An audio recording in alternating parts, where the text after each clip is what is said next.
उत्तराखंड के हाकिम खुद श्रद्धालुओं के बीच उतरकर हालातों का जायजा ले रहे हैं। चाय की चुस्कियों के साथ लोगों के हालचाल जान रहे हैं। सीएम धामी तीर्थयात्रियों से सरकारी व्यवस्थाओं पर फीडबैक ले रहे हैं और बता भी रहे हैं कि श्रद्धालुओं की अधिक संख्या के चलते थोड़ी सी हालात बिगड़ी थी, लेकिन अब सब कुछ सामान्य हो रहे हैं। श्रद्धालुओं के लिए बनाए गए ट्रांजिट कैंप पर सीएम धामी एक एक चीजों की बारीकियां परख रहे हैं, अधिकारियों को निर्देश दे रहे हैं। धामी लगातार ग्राउंड जीरो पर उतरे हैं, हालातों का जायजा भी ले रहे हैं। लेकिन सवाल ये है कि क्या धामी तब मैदान में उतरे हैं जब चार धाम में व्यवस्थाओं की पोल खुलने लगी? क्या डैमेज कंट्रोल के लिए धामी ने खुद कमान संभाली है?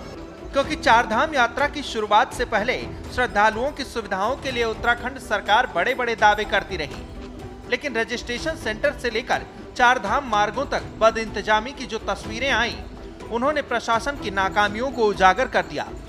ये तस्वीरें सोशल मीडिया के जरिए पूरे देश में घूमने लगी तो सरकार टेंशन में आ गई। इसके बाद पार्टी के चुनाव प्रचार में व्यस्त प्रदेश के सीएम धामी खुद मैदान में उतरे।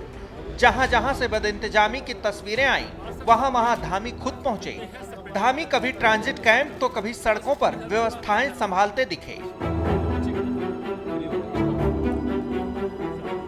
तस्वीरें ऋषिकेश की हैं, जहां प्रदेश के मुखिया पुष्कर सिंह धामी चार धाम यात्रियों के लिए की गई व्यवस्थाओं का जायजा लेने उतरे हैं। ऋषिकेश ट्रांजिट कैंप पहुंचे धामी ने रजिस्ट्रेशन ऑफिस में जाकर श्रद्धालुओं के लिए की गई सुविधाओं का जायजा लिया। इसके बाद सीएम धामी ट्रांजिट कैंप में मौजूद तीर्थयात्रियों के बीच पहुंचे, यात्रियों को मिल रही सुविधाओं के बारे में जानकारी ली। आप देख सकते हैं कि कैसे सीएम धामी एक एक लोगों से मुलाकात कर रहे हैं, उनका हालचाल पूछ रहे हैं और यात्रा के बारे में जानकारी दे रहे हैं। चारधाम यात्रा को लेकर लगातार आती बदइंतजामी की खबरों के बाद उत्तराखंड प्रशासन एक्शन में आ गया है। पिछले दिनों श्रेष्ठ उत्तराखंड ने भी ऋषिकेश के ट्रांजिट कैंप में की गई सुविधाओं, व्यवस्थाओं और अलग अलग राज्यों से आए श्रद्धालुओं की परेशानियों, साथ ही चारधाम में बिगड़े हालात को लेकर प्रमुखता से सरकार का ध्यान खींचा था, जिसके बाद अब खुद प्रदेश के मुखिया ग्राउंड जीरो पर उतरे हैं। पूरे ट्रांजिट कैंप में सरकार की तरफ से की गई व्यवस्थाओं का निरीक्षण कर रहे हैं। ऋषिकेश की ट्रांजिट कैंप का जायजा लेने के बाद सीएम धामी ने संबंधित अधिकारियों को निर्देश दिया। धामी ने जिम्मेदार अधिकारियों को निर्देश देते हुए साफ कहा कि श्रद्धालुओं की सुविधाओं के साथ किसी तरह की लापरवाही बर्दाश्त नहीं की जाएगी। इसके लिए सीएम धामी ने सभी अधिकारियों को जमीनी स्तर पर उतरकर काम करने के निर्देश दिए। इसके बाद धामी ने चार धाम में क्राउड मैनेजमेंट को लेकर चल रहे प्रयासों, श्रद्धालुओं की परेशानियों और ऑफलाइन रजिस्ट्रेशन को लेकर भी जानकारी दी। देखिए, अभी जो ऑफलाइन हमने रजिस्ट्रेशन अभी बंद किए हुए हैं, क्योंकि यात्रा की व्यवस्थाओं को बनाने के लिए चार धाम सुव्यवस्थित तरीके से चले। अभी वो बंद रहेंगे 31 मई तक, और आगे भी चूंकि यात्रा पूरे जून में ज़्यादा रहने की संभावना है, तो उसके अनुरूप आगे हम लोग डिसीजन लेंगे उसमें। फिलहाल यात्रा बहुत अच्छी चल रही है, सभी जगह पर सभी जिलाधिकारियों से अच्छा फीडबैक लिया है, और जो बैकलॉग बड़ा बन गया था ऋषिकेश में और हरिद्वार में, वह भी धीरे धीरे सब लोगों को यात्रा में जो पिछले 10 दिनों से 12 दिनों से रुके हुए थे, उनको भी यात्रा में भेजा जा रहा है।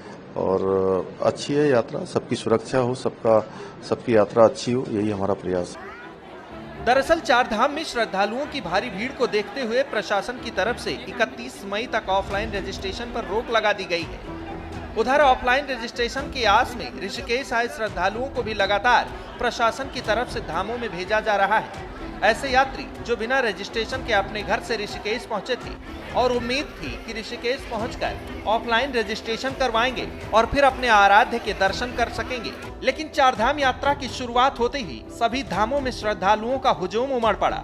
व्यवस्थाएं चरमराने लगी, एक एक करके बदइंतजामी की सारी तस्वीरें बाहर आने लगी।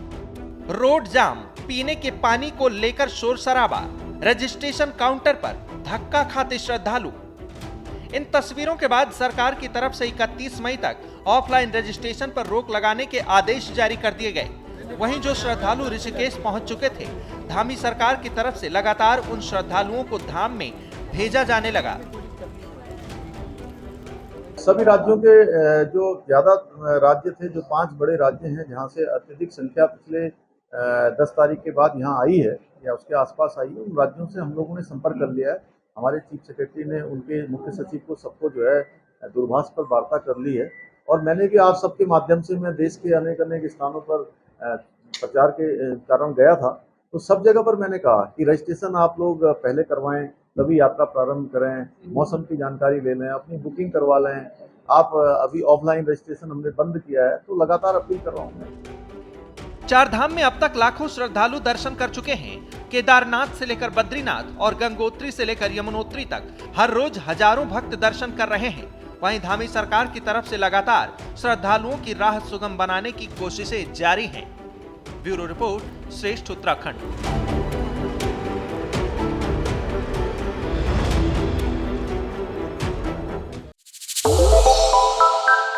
श्रेष्ठ उत्तराखंड पर खबरों से जुड़े रहने के लिए चैनल को सब्सक्राइब और लाइक करें, बेल आइकन दबाएं और देखते रहें श्रेष्ठ उत्तराखंड।